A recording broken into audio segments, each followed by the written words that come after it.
Saya Septipendi Wulandani.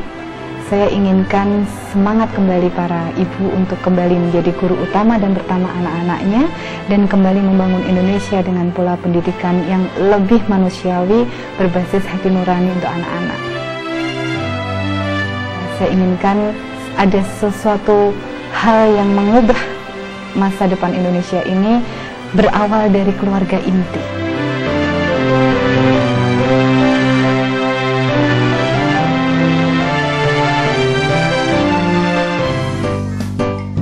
Jadi Matika itu berawal ketika saya mulai memilih antara dua pekerjaan. Yang pertama, pegawai negeri saya turun, dan yang kedua, saya harus jadi ibu rumah tangga. Itu. Ketika pilihan itu muncul, saya berpikir dua kali, karena selama ini mainstream saya kalau sudah lulus kuliah ya kerja, gitu kan, lulus kuliah kerja. Tapi di satu sisi saya diamanahi sebuah keluarga dan diamanahi anak. Saya berpikir kalau diberikan anak, maka kata orang akan sukses apabila dipegang oleh ahlinya. Di satu sisi tidak ahli anak waktu itu, gitu kan, tidak ahli tentang anak seperti apa. Maka saya berpikir ini ladang besar saya, ini ladang amal saya pilih menjadi ibu rumah tangga.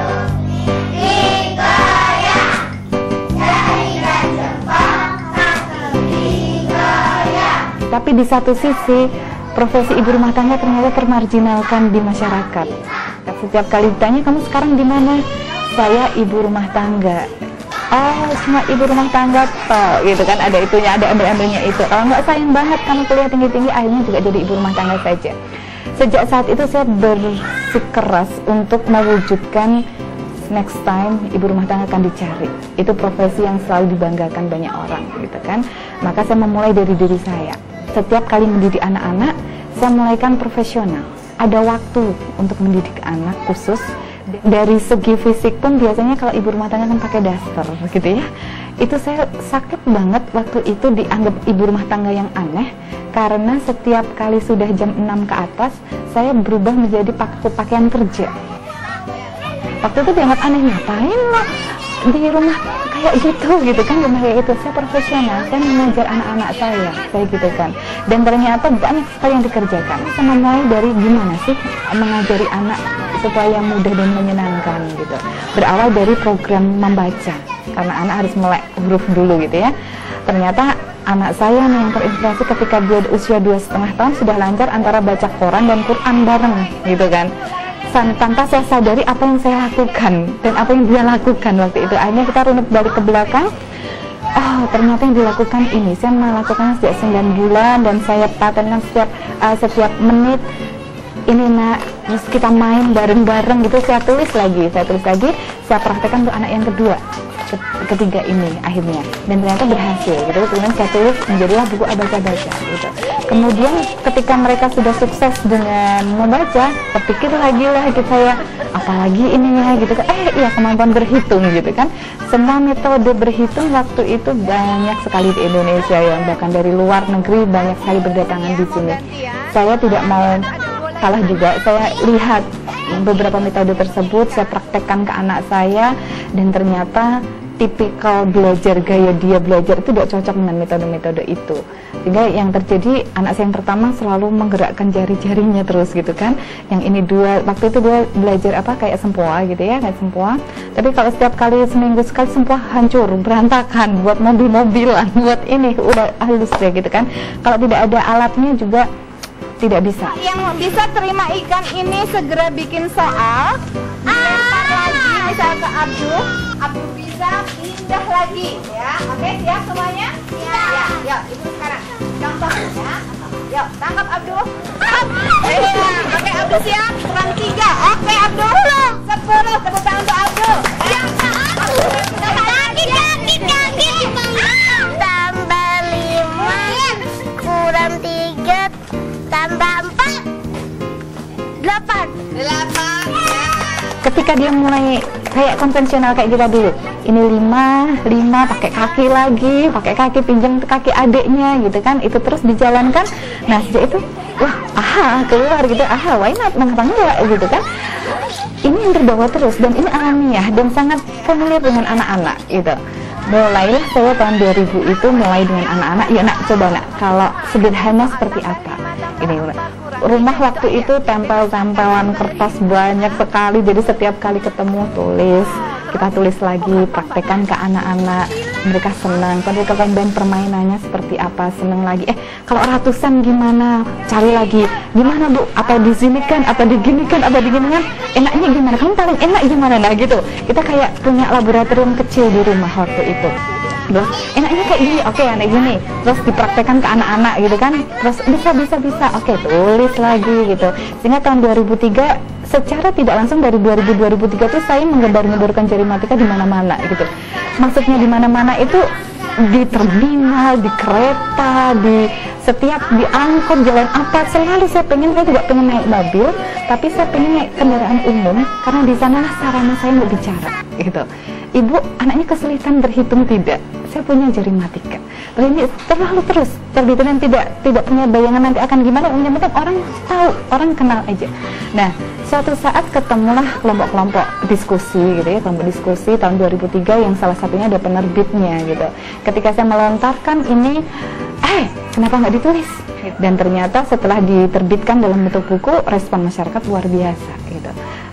Banyak respon saat itu dari ibu-ibu rumah tangga. Ketika itu dia say thank you, bilang, Ibu terima kasih.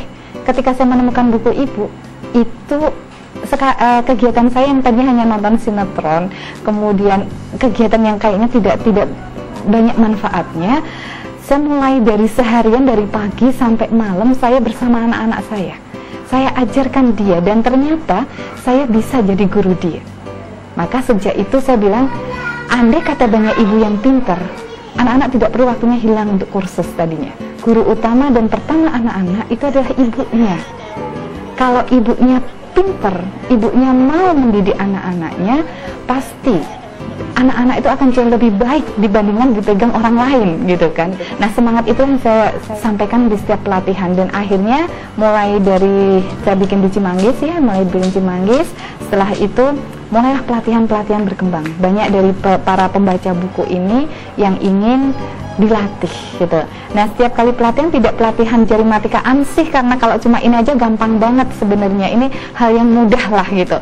Tapi semangatnya untuk kembali mendidik putra-putri ini yang agak berat untuk dipompakan gitu kan. Makanya saya memupakan itu.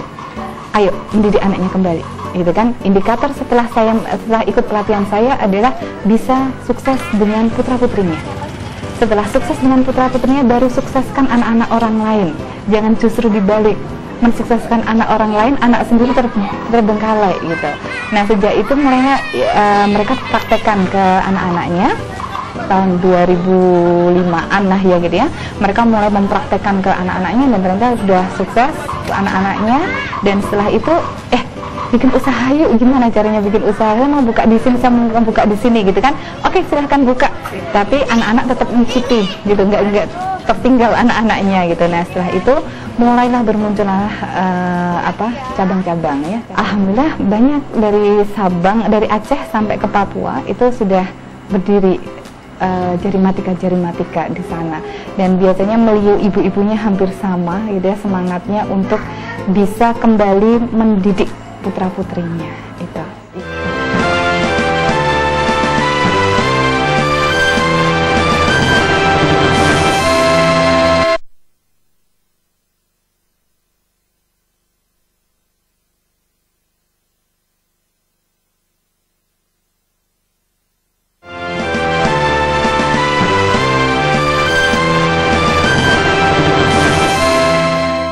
Sekarang 5 tambah 3 berapa? Kurangi 1 berapa juga? 7. Naluri mendidik itu datang karena saya seorang ibu. Tinggal mau digunakan atau tidak. Ketika mereka lahir, siapa yang mendidik dia? Kita kan, gitu kan. Ketika dia mulai berjalan tertatih-tatih, kemudian sekarang bisa berlari, siapa yang mengajari? Kita kan. Kita punya semangat itu, kita punya naluri itu. Tinggal sekarang dikayakan saja materinya itu. Nah, sejak itulah saya mengatakan pasti bisa. Semua ibu adalah guru. Rita Bisa untuk bisa menjadi gurunya anak-anak. Maka tugasnya adalah membuat percaya diri. Jadi meningkatkan rasa percaya diri ibu bahwa dia bisa menjadi gurunya. Nah, ternyata meningkatkan percaya diri tidak hanya sekedar meningkatkan percaya diri saja. Ternyata ada sisi lain yang perlu dimiliki oleh seorang ibu ketika mulai mendidik anaknya. Salah satunya adalah mandiri finansial. Betul, batas kita. Akhirnya. Ketika seorang ibu rumah tangga bisa mandiri secara finansial tanpa harus meninggalkan putra-putrinya, meskipun itu sedikit saja, itu ternyata menaikkan harga dirinya, rasa percaya dirinya. Seorang anak yang dilatih atau dididik oleh ibu yang percaya dirinya tinggi, pasti dia jauh lebih baik. Tapi setelah dia usia sekolah, kadang ibu lepas tangan, gitu kan? Ini sudah bukan tanggung jawab saya, gitu. Padahal tanggung jawab ini sudah harus berkelanjutan terus, gitu. Saat itu saya mulai, andai kata semua ibu bisa dan mau mendidik anaknya, pasti akan bagus. Ikatan hubungan antara ibu dan anak bagus. Kemudian anaknya pasti jauh lebih bagus hasilnya dibanding dipegang oleh orang lain, gitu kan. Dari usia 0 sampai 12 tahun itu ada yang namanya bonding modus, sebuah ikatan yang dibangun karena kebersamaan, bukan karena sering ditinggal, gitu kan. Karena kebersamaan, ada bermain bersama, belajar bersama, itu akan ada ikatan itu. 12 tahun ke atas mereka sudah punya teman sendiri-sendiri, sudah nggak bisa dipegang. Andai kata 12 tahun pertama itu mereka kuat, pasti bagus. Nah, biasanya ibu-ibu pengen banget, Mbak, saya tuh pengen banget Mbak ngajari anak saya, tapi saya nggak tahu caranya gimana. Maka saya berikan toolsnya. Pengen ngajari apa? Ngajari baca, pakai baca-baca. Ngajari berhitung, pakai Jarimatika. Ngajari kemandirian, pakai buku bintang, gitu. Ngajari tentang seni, pakai Nirmana. Ada toolsnya. Maka saya serahkan ini tools untuk mereka. Untuk mereka menjadi seorang ibu profesional, gitu kan. Saya kagum dengan orang-orang Jepang karena mereka untuk bisa jadi ibu rumah tangga itu harus S3. Itu hanya tujuannya hanya menjadi ibu rumah tangga, itu. Sedangkan di kita malu kalau ingin jadi ibu rumah tangga, itu. Simpelnya itu, ya. Pertama, senantiasa dibawa, tidak mungkin tertinggal ketika ujian, dan disita tidak mungkin, gitu kan. Disita tidak mungkin, dan ini tidak membebani memori otak. Karena nanti anak menggerakkan tangan, apabila tangan bergerak itu refleks dikirim ke otak langsung tanpa anak harus ingat 2 tambah 3 berapa ya, gitu. Nggak perlu seperti itu, jadi mereka akan refleks berapa, gitu kan. Kemudian karena disampaikan dengan pola bermain sehingga terasa mudah dan menyenangkan, gitu ya. Refleksnya ya, tangan kanan adalah tangan satuan, tangan kiri adalah tangan puluhan, gitu. Jadi kita mulai dari 1, 2, 3, 4, 5. Jadi 5-nya simbolnya ini 6, 7, 8, 9. Itu 9 ya. Kemudian kalau tambah 2, tambah 2, tambah 5, kurang 4, tambah 1, tambah 2, 8. Itu. Nah, itu secara refleks anak sambil bermain, sambil lompat-lompat, mereka bisa berhitung, gitu. Dan ini gerak refleks ini sebenarnya. Sambil memejamkan mata, tambah 5, tambah 2, tambah 2, kurang 3, tambah 1, 7. Itu. Ini sudah bisa dilakukan. Makanya dulu yang pertama kali merespon itu justru teman-teman tunanetra. Mereka ternyata refleks sekali untuk menggerakkan tangannya dan ternyata jauh lebih pintar dibandingkan teman-teman yang mawas. Karena teman-teman mawas bisa lihat mukanya seperti apa, gitu, nggak bisa seperti ini, harus dipegangi, gitu kan, itu. Nah, terus kalau yang ini puluhan, gitu, yang ini puluhan, 10, 20, 30, 40. 50, 60, 70, 80, 90, gitu kan. Kalau misal dikombinkan, anak-anak akan dengan mudah membuatkan sebuah konsep penjumlahan dan pengurangan. Misalkan 52 ditambah 25 ditambah 22 kurang 75, 24. Nah, gitu. Itu 24. Oke, ketemu, gitu kan. Dan itu ada yel-yel, ada nyanyi, ada lompat, itu mereka teman-teman. Nah, core kita adalah membuat anak senang, gitu. Jadi kalau anak basicnya ini sudah senang, maka implikasinya dia mata pelajaran lainnya akan dengan mudah diserap semuanya. Dan matematika yang dulu sebagai momok akhirnya akan membuka pandangan anak-anak bahwa cara pandang mereka beda. Matematika itu menggembirakan, matematika itu menyenangkan, dan akhirnya mungkin insya Allah untuk globalnya nanti matematika akan mudah buat mereka karena basic pengalamannya indah, gitu kan. 3, 2, 1. fun. It is very fun. Jarimatika is fun. We are fun. It is very fun. Jarimatika is fun. We are fun. 2, oke, tambah 5, oke, kurang 4, tambah 1, oke, 6, tambah 50, kurang 75, tambah 25, oke, 49, Mbak Enes, tambah 21, ya, kurang 62, 35. Bermulai dari 4 orang, dari 4 orang, muridnya juga tambal sulam gitu. Kadang masuk 30, keluar 10, masuk lagi 5 gitu, terus ada aja gitu ya. Biasanya masa-masa tahun ajaran baru boom banget gitu. Tiba-tiba setelah saya merintis selama 11 tahun, Bapak sakit gitu kan, Bapak sakit dan saya harus hijrah sekeluarga ke sana karena yang paling fleksibel itu mungkin keluarga saya waktu itu. Ketika itu saya, oke, kamu konsentrasi ke ngurus orang tua aja, nanti dunia Allah yang ngatur gitu kan.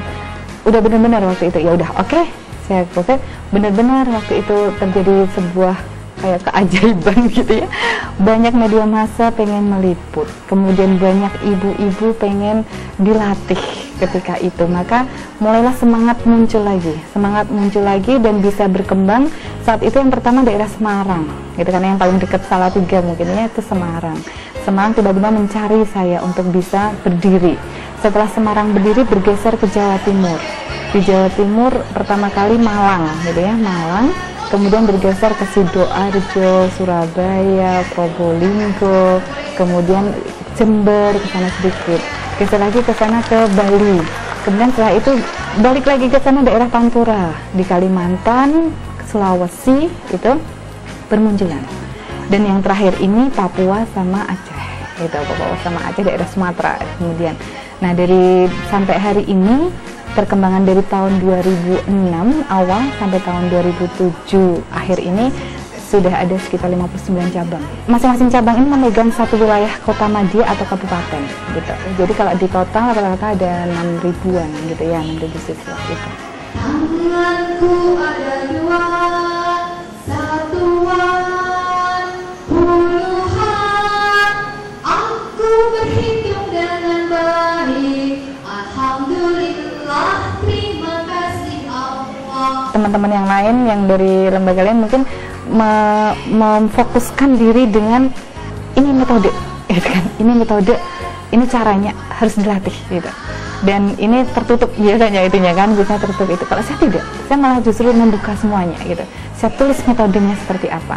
Kemudian mereka berlatihlah aja, silahkan, gitu kan?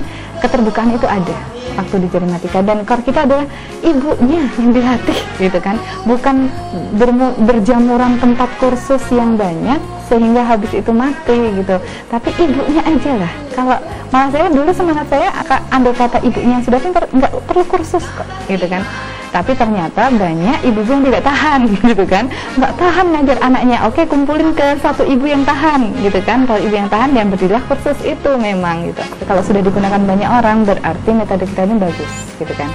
Nah, saya bilang kita harus siap dengan produk yang lain gitu, produk yang lainnya yang membuat anak Indonesia tuh kaya akan metode gitu. Jadi kalau ditanya dibandingkan metode ini, benar-benar oh semuanya bagus, tergantung gaya belajar anak ibu, saya gitu. Dan yang paling memahami gaya belajar putra putrinya adalah ibunya. Aram sasa, dule dule dule dule dule ram sasa, aram sasa, dule dule dule dule dule ram sasa, amore, dule dule dule dule ram sasa. Terima kasih.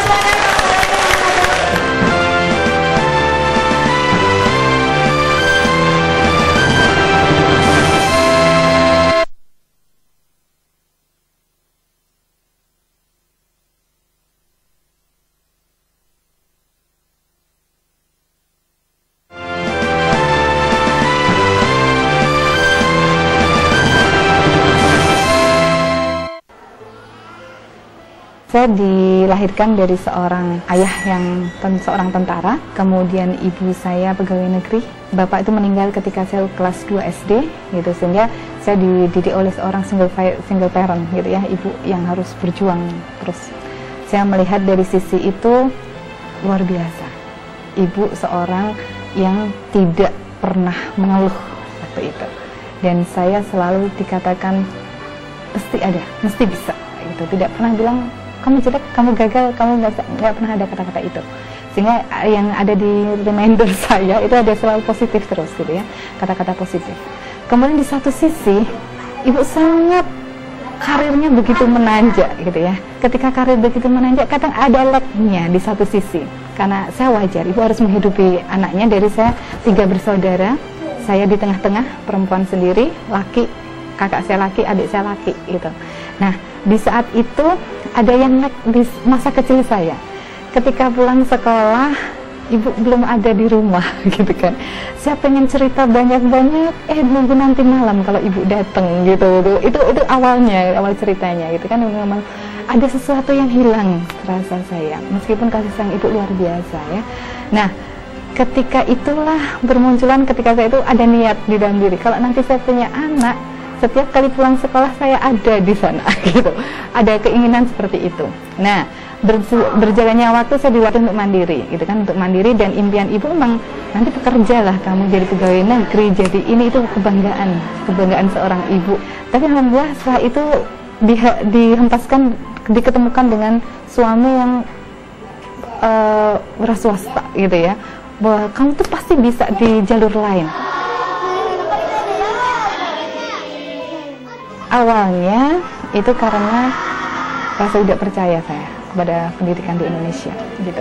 Saya merasa berganti-gantinya kurikulum, kemudian pola pengajaran guru-gurunya yang kadang hanya transfer knowledge saja, tidak namanya mendidik mereka, tidak mengatakan yang namanya belajar itu apa sih sebenarnya. Yang namanya belajar itu hanya menghabiskan buku saja, kemudian selesai. Itu yang saya tidak inginkan. Sehingga yang namanya anak kalau sudah teng-teng waktu selesai belajar, oh sudah selesai berarti tugas kita belajar. Padahal belajar itu selamanya, gitu kan. Setiap anak melihat sesuatu, itulah belajar. Maka saya tekankan, kenapa tidak ini kita pegang, gitu kan. Karena kalau kita mengeluh terus tidak bisa. Makanya saya tekankan, kita pegang, ayo kita pegang sendiri, kita bikin komunitasnya. Mungkin ini akan jauh lebih baik dibandingkan dengan dipasrahkan. Selama ini anak-anak di sekolah itu biasanya ditanya, belajar apa nak hari ini? Nggak tahu, gitu kan. Kok nggak tahu? Setelah saya selidiki ternyata tidak ada benang merah dari mata pelajaran yang dia dapatkan hari itu, gitu. Tidak ada benang merahnya. Yang terjadi adalah hari ini belajar matematikanya, belajar tentang geometri misalkan, bahasa Indonesianya belajar tentang pulau, gitu. Kemudian nanti biologinya belajar tentang tanaman, campur aduk semua di sini, dan anak-anak nggak ngerti apa yang harus dipelajari sebenarnya hari ini, gitu. Tapi kalau di homeschooling ini kita bisa katakan, oke nak, kita temanya sekarang tanaman, gitu kan. Matematikanya apa? Ngukur deh tanaman itu. Biologinya apa? Kita tanamkan bibit di sana, cara menanamnya gimana, kemudian kita ukur dari hari ke hari. Bahasa Indonesia ya presentasi tentang tanaman itu, bikin sebuah presentasi, bikin itu. Ketika nanti akhir bulan kita mau kemana, jalan-jalan dong ke kebun atau kemana untuk bisa diceritakan kembali. Nah, ketika 1 bulan itu ditanya oleh orang lain, kamu belajar apa hari ini? Oh, tanaman pak. Tanaman itu, itu dia bisa cerita, gitu kan. Dan ternyata sentimeter, milimeter itu ada di setiap itunya. Nah, itu mulai dia cerita itu. Itulah benang merah, gitu. Pendidikan kita itu seperti itu harusnya. Kembalikanlah pendidikan itu ke pola pembelajaran yang sesungguhnya. Bahwa kita akan mendidik anak-anak sebagai pembelajar seumur hidup, ya. Long life education itu ya. Pembelajar seumur hidup, itu tekankan dulu. Gimana membuat anak-anak belajar tanpa tertekan. Gimana membuat anak-anak belajar itu mengasihkan sekali. Itu yang membuat semangat dia untuk hidup dan menciptakan kehidupan yang menjadi lebih baik, itu ada dari anak-anak sejak dini, gitu. Jadi jangan sampai dibebani banyak kurikulum, kemudian ditakut-takuti dengan ujian akhir nasional. Apa ya, tidak berkesinambungan sebenarnya yang dipelajari. Contoh ya, dipelajari banyak hal, ternyata 3 mata pelajaran saja yang diujikan, dan itu membuat anak down ketika ada mata pelajaran yang tidak bisa nilainya sama. Dan yang merusak pendidikan di Indonesia itu adalah nilai. Karena selama ini setiap orang tua, setiap guru, setiap sekolah hancur metodenya karena nilai. Mereka ingin nilainya bagus gitu kan. Mereka akhirnya menghalalkan semua cara. Kemudian dari sisi orang tua hanya menanyakan, matematikamu berapa? 8. Oke. Suatu saat ditanya matematikamu berapa? 6. Marah-marah orang tua karena indikatornya hanya nilai. Padahal kemarin dia dari 5 ke 6, itu proses yang sangat luar biasa, tapi itu tidak pernah dihargai di pendidikan kita.